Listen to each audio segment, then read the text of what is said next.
नाज़रीन, आपने बड़ी बड़ी मोहब्बत के किस्से सुने होंगे, जैसे कि हीर रांझा, सस्सी पुनो, लैला मजनू। आज भी हम उनकी मोहब्बत के किस्से सुनते हैं तो उनकी मिसालें देते हैं। ऐसे ही हम मौजूद हैं लाहौर में एक शख्स के पास जिनकी उम्र 50 साल है और उनकी दूसरी और आखिरी मोहब्बत है उनके मुर्गे। जी हाँ, उनकी दूसरी और आखिरी मोहब्बत है उनके मुर्गे। तो आए हम उनसे मिलते हैं और हम उनसे बातचीत करते हैं।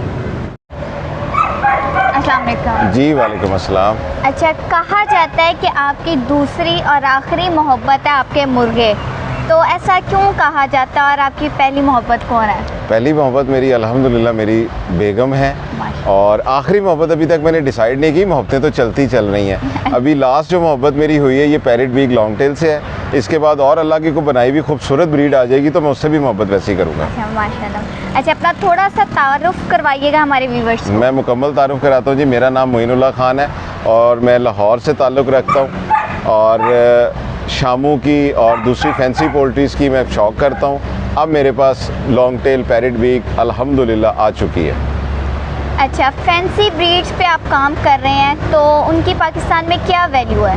फैंसी ब्रीड बेसिकली देखें एक शौक़ है जो अल्लाह की बनाई हुई खूबसूरत ब्रीड्स है। जैसे आप इसको देखें, इसकी जो चोंच है तोते जैसी है बिल्कुल, जो बीक है बिल्कुल तोते जैसी है और टेल मोर जैसी है, लॉन्ग टेल है। अब ये यूनिक ब्रीड है, यानी कि मुर्गे ऐसे नहीं होते बेसिकली। शामू है, शामू एक फ़ाइटर ब्रीड है और एक बड़े साइज़ में और उसमें होता है। इसी तरह मैं पहले शौक़ और भी जो किया था, जिस तरह इसका आयाम सिमानी का, वो भी एक यूनिक है। उसका मीट भी काला होता है, उसके ऑलमोस्ट ऑर्गन भी काले होते हैं और वो बड़ी अच्छी। मैं थोड़ी सी यूनिक ब्रीड्स के ऊपर काम करता हूँ। मैं सारी वो वाली ब्रीड के ऊपर काम नहीं करता कि ये भी आ गई वो भी आ गई। मैं उन ब्रीड पे काम करता हूँ जो वाकई मेरे अल्लाह ने वाकई ही खूबसूरत और यूनिक बनाई हुई है। माशाल्लाह। अच्छा, फैंसी ब्रीड में आप कब आए थे और क्या सोच के आए थे और पाकिस्तान में आजकल इनका क्या स्कोप है? मेरी सबसे पहली चीज़ ये फैंसी ब्रीड में मैं आया ही नहीं है, आज तक भी नहीं आया। मैं असील के ऊपर, शामू के ऊपर काम कर रहा हूँ, पैरेट बीक पे कर रहा हूँ। फैंसी अगर आयाम सुमानी कहें तो वो भी फैंसी नहीं है। वैसे मुझे काम करते हुए तकरीबन 5 साल हो गए एज़ प्रोफेशन। उससे पहले मैं एक रिप्यूटेड कंपनी में एक अच्छे लेवल पे जॉब करता था और ये मेरा सिर्फ शौक़ था। शौक़ के साथ ये कारोबार बना है और आज अल्हम्दुलिल्लाह आई एम हैप्पी। तो इनका पाकिस्तान में क्या स्कोप है? स्कोप बेहतरीन है, स्कोप से इशू कोई भी नहीं है। एक सिंपल सी चीज़ है, कोई भी ऐसा कारोबार नहीं है आपके कि आपके घर में 4x6 की जगह हो और उसमें आप सिर्फ 3 या 4 बर्ड लगाएं। शामू है, जैसे शामू का जो बेबी है वो इस टाइम जो है 10,000 रुपये का 15 से 20 दिन का बिकता है। ये पैरेट बीक है, इसमें जो है इसका बेबी 40,000 रुपये का बिकता है। तो अगर 5 बेबी भी आपने पैरेट बीक के महीने में बेचे हुए हैं तो इतनी इन्वेस्टमेंट में इतना रिटर्न तो कहीं से भी नहीं आ सकता, किसी भी कारोबार में नहीं आता। बस इसमें एक चीज़ आपके व्यूवर्स को ये बता दूं, सिर्फ ये सोच के करें ये लाइफ स्टॉक है, ये हाथों में भी जान दे देते हैं। ये ऐसा ना सोचें कि ये एक बर्ड ले लिया और ये सारी ज़िंदगी चलता रहेगा। ये मेरे और आपकी तरह है, हमारी भी ज़िंदगी का नहीं पता, इसी तरह इनका भी नहीं पता। केयर कर सकते हैं, कोशिश कर सकते हैं, मेहनत कर सकते हैं, ना इन्हें सांस दे सकते हैं ना इन्हें ज़िंदगी दे सकते हैं। अच्छा, बहुत सारे लोगों ने पोल्ट्री पे काम शुरू किया और फिर ख़त्म कर दिया, ऐसा क्यों?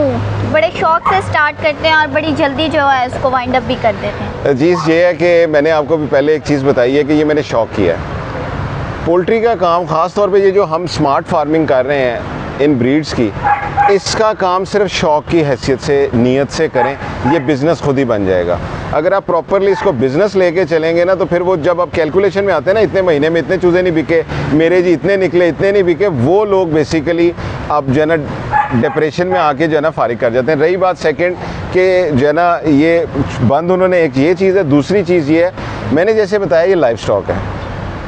अब ये 4 लाख रुपए का मुर्गा है, अल्लाह इसको लंबी ज़िंदगी दे, सेहत दे, खुदा ना खास्ता अगर ये अल्लाह को प्यारा हो जाता है तो इंसान को हिम्मत रखनी चाहिए कि ये हुक्म रब्बी है, इसमें मेरा रिज़्क नहीं था। अच्छा, अगर अब कोई काम शुरू करना चाहे इस पर तो वो किन किन पे कर सकता है, यानी कि कौन सी जो है उसको बेस्ट रहेगी? सबसे पहली चीज़ तो एक मेरी जो है ना जहन में, आपके व्यूवर्स भी और आप भी और मैं भी, बीइंग अ मुस्लिम हमारा ईमान है, काम कोई बुरा नहीं है जो हलाल काम है, मगर हर काम में हर किसी का रिज़्क नहीं लिखा हुआ अल्लाह ताला ने। हम ट्राई करते हैं कोई भी काम करके, जैसे मैं हूँ, मैं एक फ्लॉप डेयरी फार्मर हूँ, ठीक है। अब डेयरी फार्म का काम तो गलत नहीं है, मगर मेरा उसमें रिज़्क नहीं था। मेरा रिज़्क अल्लाह ने इधर लिखा हुआ और बेहतरीन लिखा हुआ है। नंबर 2, शामू पे काम करें, पैरेट वीक पे काम करें, आयाम सिमानी पे काम करें, बेहतरीन चल रही हैं, कोई ऐसा मसला नहीं है। सिर्फ कैलकुलेशनें ना करें। इतनी इन्वेस्टमेंट में कोई आपका घर का काम ऐसा बिज़नेस नहीं है जो आपको इतना पे बैक करता हो। शामू का एक सिंपल सी चीज़ है, अगर शामू का एक ट्रायो आप ले लेते हैं, मैं कहता हूँ जी आपके पास अगर वो वाली क्वालिटी नहीं है जो मेरे पास पड़ी हुई है, अगर आपके पास नॉर्मल क्वालिटी भी है तो उसका भी 5-6 हज़ार रुपये का चूज़ा बिक जाता है। एक मुर्गी 15 से 18 अंडे तो इजीली देती है, उसमें से 10 बच्चे निकल आते हैं। महीने के 10 नहीं बिकेंगे, 5 तो बिक जाएंगे। तो 2-2.5 लाख रुपए खर्च करके अगर 20,000 रुपये महीना आप कमा लेते हैं तो इनफ है। मैं वो वाली बातें नहीं करूँगा कि रात को गरीब सोएं और सुबह अमीर उठें, ये लॉजिकली भी सही नहीं है और प्रैक्टिकली भी नहीं है। अच्छा, इनके जो शर्ट्स हैं आपने बड़ी अच्छी इनकी कीमतें बताई हैं इनकी, तो इनको किस तरह से डिज़ाइन किया जाता है, इनको क्या एनवायरनमेंट चाहिए होता है? इनको बिल्कुल ऐसे डिज़ाइन किया जाता है मिस के एक सिंपल सी चीज़ है, ये जानदार चीज़ें हैं। इनको आपने जो स्पेस देनी है वो इनके साइज़ के हिसाब से देनी है, ठीक है। अब मेरे पास जो वो पीछे केज हैं वो 5 बाई 5 के केज हैं, यानी कि 5 फुट विड्थ है और 5 फुट उनकी लेंथ है और 5 फुट ही हाइट है। अब जैसे आप इस साइड पे देखेंगे तो इधर नीचे वाले केजेस बड़े बने हुए हैं, वो दूसरी ब्रीडों के लिए बनाए हुए हैं। इनको अपने साइज़ के हिसाब से स्पेस देनी है। अगर आप बेंटम रखेंगे, 0 साइज़ रखेंगे, वो इतना सा होता है। वो इस केज में, जिस केज में मैंने 3-3 परिंदे ये वाले छोड़े हुए, उसमें वो 8 भी आ सकते हैं। ये ऐसे ही है जैसे मैं और आप अपना घर बनाते हैं, हम देखते हैं कि क्या क्या चीज़ हमें चाहिए। हमें एयर कंडीशन चाहिए। अब मैंने इनमें एक सिंपल सी चीज़ है, आप देखें तो इनके फुली ऑटोमेटिक सिस्टम के साथ फैंस लगे हुए हैं, एक मिस्ट सिस्टम लगी हुई है जो कूलिंग सिस्टम होता है, वो प्रॉपरली हम ह्यूमिडिटी को मेंटेन करके उसके हिसाब से चलते हैं। सेकंड चीज़, स्ट्रक्चर के साथ इनको ओपन लॉन अगर आपके पास है तो बिल्कुल खोलें। ये जितना बाहर आके हैप्पी होंगे उतना ये केज जितना मर्जी बड़ा हो वो कैद है उसमें हैप्पी नहीं होंगे। अच्छा, तो इनको कौन कौन सी वैक्सीनेशंस इनको लगती हैं और इनको कौन कौन सी बीमारियां होती हैं? बीमारियां देखें, जो इनमें जो सबसे जो कॉमन सी बीमारी है ना वो एनडी होती है, ठीक है।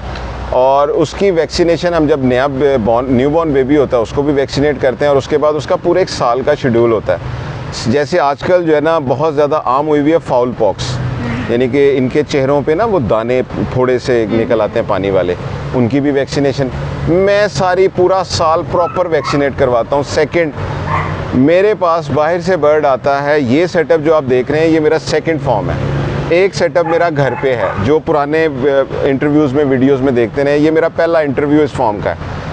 जब नए बर्ड आते हैं मैं उनको 5-6 दिन के लिए उधर क्वारंटाइन करता हूँ, देन इधर शिफ्ट करता हूँ, ताकि अगर इनका या उनका कोई वायरस हो उसका मसला ना हो।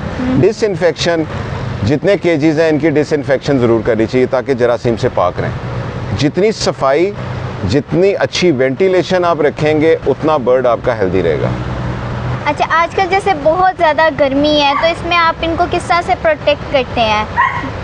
मैं इसमें भी आपको इंसानों वाला ही जो है ना मामलात बताता हूँ। जैसे गर्मी है, हब्स का मौसम है, पसीना बहुत ज़्यादा निकलता है, जैसे अभी स्टिल हमारा भी निकल रहा है। इसमें हमारे जिस्म में नमकियात की कमी होती है, सेम लाइक इनमें भी होती है। वैसे ही इनको जो मैं पानी देता हूँ गर्मी में, होल यानी कि समर वेदर, उसमें ग्लूकोज, सॉल्ट और उसके साथ अल्लाह आपकी खैर करे ORS वगैरह को मिक्स करके, ठीक है, वही इनको पानी देते हैं ताकि ये एक तो अंदर से जो ग्लूकोज है वो इनको ठंडा रखेगा, जो ORS है वो इनको कैल्शियम की कमी पूरी रखेगा और जो सॉल्ट है वो इनकी नमकियात पूरी करेगा। सेकंड चीज़ आ जाती है कि इनको खाना क्या देना है। खाने में गर्मी में मैं इनको ऑर्गेनिक रखता हूँ 100%, और ऑर्गेनिक में जो आम दाल दाना है वो मैं ख़ुद बनवाता हूँ, जिसमें दालें होती हैं, गंदम होता है, जन्म मकई होती है, उसको हम ओवरनाइट गीला करके भिगो के रख देते हैं, सुबह इनको सर्व करते हैं। जो शाम को डालना है वो सुबह गीला कर देते हैं। वो गीले से एक तो वो नरम हो जाता है, गर्मी में डाइजेस्ट सिस्टम थोड़ा सा डिस्टर्ब होता है, तो वो जब दाना नरम हो जाता है वो तो डाइजेस्ट करना आसान हो जाता है। जब डाइजेस्ट आसान हो जाता है तो बीमारी नहीं आती। अच्छा, अगर अब जैसे हमारे व्यूवर्स हैं उनमें से कोई आपसे कोई ब्रीड खरीदना चाहे तो उसका क्या प्रोसीजर है वो थोड़ा सा बता देंगे? आसान सा काम है, पैसे खर्च करें और आगे ले लें। नहीं, आपसे किस तरह से कांटेक्ट किया जा सकता है, आपके पास किस तरह जी से? बिल्कुल ऐसे ही है कि जैसे आपके चैनल पे नंबर भी डिस्प्ले होता है। सेकंड, मेरे पास जो ब्रीड्स हैं वो इस टाइम जो है ना, मेरे पास आयाम सिमानी ब्लैक टंग है, आयाम सिमानी यूरोपियन है, शामू की सारी ब्लड लाइन्स हैं, जैपनीज़ है, जर्मन है, ताइवान है, ब्राज़ील है, और पैरेट वीक प्योर तमिलनाडु अल्हम्दुलिल्लाह मेरे पास मौजूद हैं, इनकी सारी ब्रीड्स मिल सकती हैं। अच्छा, तो नाज़रीन हमें बहुत मज़ा आया मोइनुल्लाह खान साहब के साथ बात करके, उनके फार्म पे आके, और बड़ी अच्छी हमारी बातचीत रही उनके साथ। तो अगर आपने इनसे कांटेक्ट करना है तो नंबर आपके सामने डिस्प्ले कर दिया जाएगा, उस पर आप कांटेक्ट कर सकते हैं, इनसे आके मिल सकते हैं, मज़ीद डिटेल्स ले सकते हैं। आज की वीडियो के लिए इतना ही, थैंक यू।